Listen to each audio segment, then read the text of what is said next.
Welcome to remix king channel. పరమశివుడు పులి చర్మాన్ని ధరించి పులి చర్మాన్ని ఆసనంగా చేసుకొని ధ్యానంలో ముగ్నుడై కూర్చుని ఉండటం మనం చూస్తూనే ఉంటాం.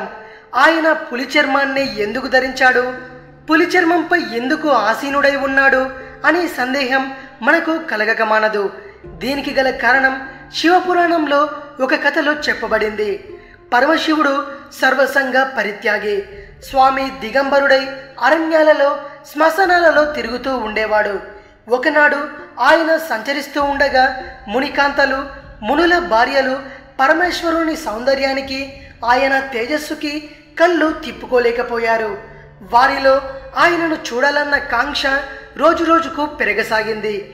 ఆయననే తలుచుకుంటూ గృహకృత్యాలను కూడా సరిగ్గా చేసేవారు కాదట. తమ భార్యలలో హఠాత్తుగా వచ్చిన ఈ మార్పుకు కారణమేంటని వెతికిన మునులు పరమేశ్వరుని చూడగానే సమాధానం దొరికింది.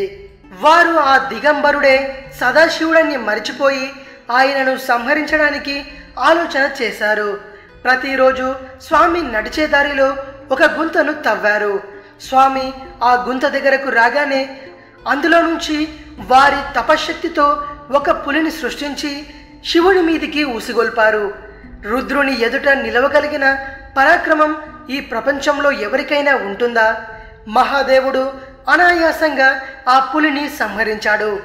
మునుల చర్య వెనుక ఉన్న వారి ఉద్దేశం అర్థం చేసుకొని ఆ పులితోలుని కప్పుకున్నాడు.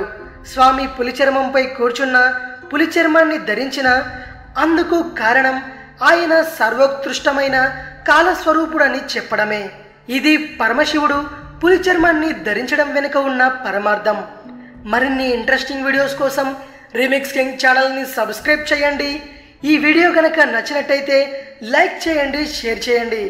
మరో వీడియోతో మీ ముందుకు వస్తాను. అంతవరకు సెలవు.